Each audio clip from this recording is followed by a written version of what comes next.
ദൈവനാമത്തിന് മഹത്വമുണ്ടായിരിക്കട്ടെ. ഇന്ന് വലിയ നോമ്പിൻ്റെ 30-ാം ദിനം. സഭയായി ധ്യാനിക്കുന്ന ചിന്താവിഷയം ക്രിസ്തു കരുണയുടെ സങ്കേതം, Christ the store house of Mercy എന്നുള്ളതാണ്. ഈ ചിന്താവിഷയവുമായി ബന്ധപ്പെട്ട് ഇന്നത്തെ ധ്യാനത്തിനായി തിരഞ്ഞെടുത്തിരിക്കുന്ന വേദഭാഗം യോഹന്നാൻ എഴുതിയ സുവിശേഷം 5-ാം അധ്യായം 1 മുതൽ 18 വരെയുള്ള വാക്യങ്ങളാണ്.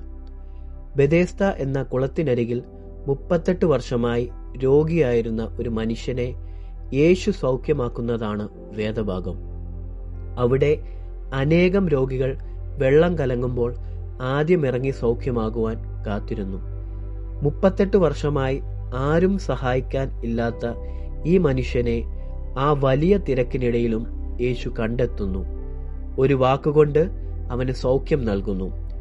ഈ ഭാഗവുമായി ബന്ധപ്പെട്ട് 3 ചിന്തകൾ നിങ്ങളുമായി പങ്കുവെക്കുന്നു. ഒന്നാമതായി, നിരാശകളിൽ പ്രതീക്ഷയാകുന്ന ദൈവിക സ്നേഹം. യോഹന്നാൻ എഴുതിയ സുവിശേഷം 5-ാം അധ്യായം 6-7 വാക്യങ്ങൾ വായിക്കുമ്പോൾ നമുക്ക് മനസ്സിലാകും, 38 വർഷമായി രോഗത്താൽ വേദനിച്ച ആ മനുഷ്യനെ സഹായിക്കാൻ ആരും ഉണ്ടായിരുന്നില്ല എന്ന്. പലപ്പോഴും നമ്മുടെ ജീവിതത്തിലും ഈ അനുഭവങ്ങൾ കാണാം. കുടുംബത്തിൻ്റെയും സുഹൃത്തുക്കളുടെയും സഹപ്രവർത്തകരുടെയും ഇടയിൽ ജീവിച്ചാലും ഒറ്റപ്പെട്ടവരായി ആരും ശ്രദ്ധിക്കാത്ത അവസ്ഥകൾ നമുക്കുണ്ടായേക്കാം. ചിലർ രോഗങ്ങളാൽ ഭാരപ്പെടുന്നവർ, മാനസിക സംഘർഷങ്ങളിലൂടെ കടന്നു പോകുന്നവർ, കുടുംബ പ്രശ്നങ്ങൾ എന്നിവനെ നിശബ്ദമായ വേദനകൾ ഹൃദയത്തിൽ കൊണ്ടു നടക്കുന്നവരാണ്. എന്നാൽ ഈ ഭാഗം നമ്മെ ഓർമ്മിപ്പിക്കുന്നു, മറ്റുള്ളവർ കാണാതെ പോകുന്ന നമ്മുടെ അവസ്ഥകളെ യേശു കാണുന്നു. അവ നിശ്ചയമായും പരിഹരിക്കുമെന്ന്. മനുഷ്യർ വിജയിച്ചവരെയും ശക്തരെയും സ്വാധീനമുള്ളവരെയും ശ്രദ്ധിക്കുന്നു.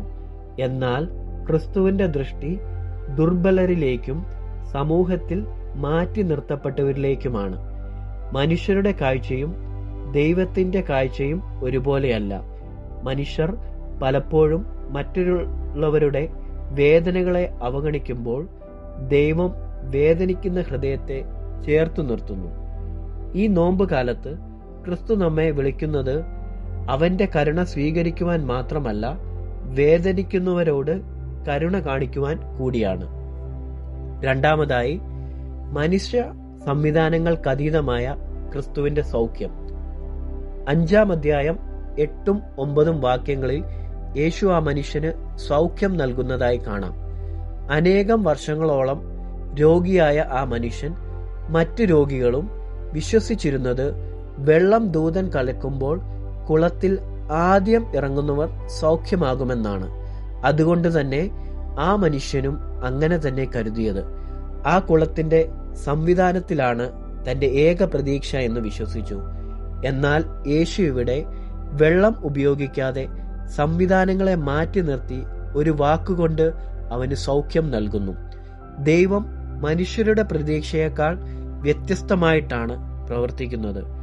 ഇന്ന് പലപ്പോഴും നാം പണം, തൊഴിൽ, സാമൂഹിക സ്ഥാനങ്ങൾ, മനുഷ്യബന്ധങ്ങൾ തുടങ്ങിയവയിൽ അമിത സ്ഥാനം നൽകുന്നവരാണ്. ഇവയ്ക്ക് ജീവിതത്തിൽ സ്ഥാനമുണ്ടെങ്കിലും മനുഷ്യ ഹൃദയങ്ങളുടെ ആഴത്തിലുള്ള ആവശ്യങ്ങളെ ഇവയ്ക്ക് നിറവേറ്റാൻ കഴിയുന്നതല്ല. യഥാർത്ഥ സൗഖ്യം ക്രിസ്തുവിൽ നിന്നാണ് എന്ന് ഈ ഭാഗം നമ്മെ ഓർമ്മപ്പെടുത്തുന്നു.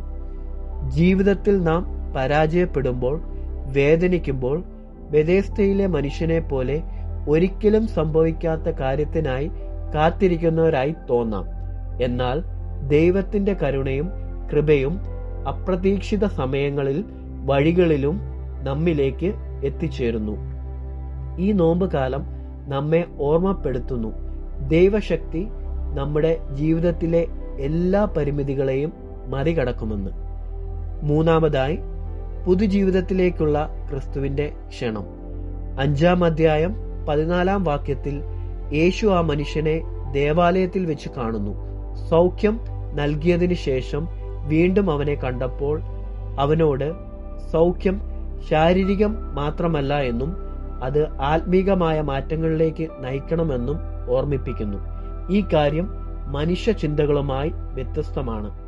പലപ്പോഴും മനുഷ്യർ ദൈവത്തോട് പ്രയാസങ്ങളും പ്രശ്നങ്ങളും പരിഹരിക്കണമെന്ന് മാത്രം ആഗ്രഹിച്ച് പ്രാർത്ഥിക്കുന്നു. കാര്യങ്ങൾ മെച്ചപ്പെടുമ്പോൾ പഴയ വഴിയിലേക്ക് തിരികെ പോകുന്ന സാഹചര്യങ്ങളും ഉണ്ടാകുന്നു. ക്രിസ്തുവിന്റെ കരുണ കേവലം കഷ്ടതകൾ നീക്കുന്നത് മാത്രമല്ല, അവന്റെ കരുണ നമ്മുടെ ജീവിതത്തെ മുഴുവനായി മാറ്റുകയാണ്. സൗഖ്യം ലഭിച്ച മനുഷ്യന് ഒരു പുതിയ അനുഭവം ലഭിക്കുന്നു. യേശു അവനെ വ്യത്യസ്തമായി ജീവിക്കുവാൻ വിളിക്കുന്നു. യഥാർത്ഥ സൗഖ്യം ദൈവത്തിന്റെ കരുണയാൽ നമ്മുടെ സാഹചര്യങ്ങളും സൗഖ്യവും സംഭവിക്കുമ്പോൾ മാത്രമല്ല, അവ നമ്മുടെ ഹൃദയത്തെയും മാറ്റുമ്പോഴാണ്. ബെഥെസ്ദയിലെ ഈ സംഭവം നമ്മെ ഓർമ്മപ്പെടുത്തുന്നു, ലോകം മറക്കുന്നവരെ ദൈവം കാണുന്നുവെന്നും മനുഷ്യന്റെ പരിധികളെ കടന്ന് അവൻ പ്രവർത്തിക്കുന്നുവെന്നും നമ്മെ പുതിയ ജീവിതത്തിലേക്ക് വിളിക്കുന്നുവെന്നും. ഈ വലിയ നോമ്പിന്റെ കാലത്ത് ക്രിസ്തുവിന്റെ അടുക്കലേക്ക് വിശ്വാസത്തോടെ വരിക, അവന്റെ കരുണയിൽ വിശ്വസിക്കുക. അതോടൊപ്പം നമുക്ക് ചുറ്റുമുള്ളവർക്കും കരുണയുടെ ഉപകരണങ്ങളാകുവാൻ ശ്രമിക്കാം. നമുക്ക് പ്രാർത്ഥിക്കാം. സ്നേഹവാനായ ദൈവമേ, ജീവിതത്തിൽ മറഞ്ഞിരിക്കുന്ന എല്ലാ വേദനകളെയും നീ കാണുന്നു. പലപ്പോഴും ദുർബലരായി തോന്നുമ്പോൾ നിന്റെ അശേഷമായ കരുണയിൽ വിശ്വസിക്കുവാൻ ഞങ്ങളെ സഹായിക്കണമേ. മനുഷ്യബലത്തിൽ മാത്രം ആശ്രയിക്കാതെ യഥാർത്ഥ സൗഖ്യത്തിന്റെയും ജീവന്റെയും ഉറവയായ നിന്നിൽ പ്രത്യാശ വയ്ക്കുവാൻ ഞങ്ങളെ പഠിപ്പിക്കണമേ. ബെഥെസ്ദയിലെ ആ മനുഷ്യനെ നീ സൗഖ്യമാക്കിയതുപോലെ ഞങ്ങളുടെ ഹൃദയങ്ങളെയും സൗഖ്യമാക്കി ഞങ്ങളുടെ ജീവിതങ്ങളെ പുതുക്കണമേ. ഈ നോമ്പുകാലം നിന്റെ കൃപയിൽ വിശ്വസിച്ചും അനുസരണയിലും സ്നേഹത്തിലും നടക്കുവാൻ ഞങ്ങളെ സഹായിക്കണമേ. യേശുവിന്റെ നാമത്തിൽ ഞങ്ങൾ പ്രാർത്ഥിക്കുന്നു. ആമേൻ.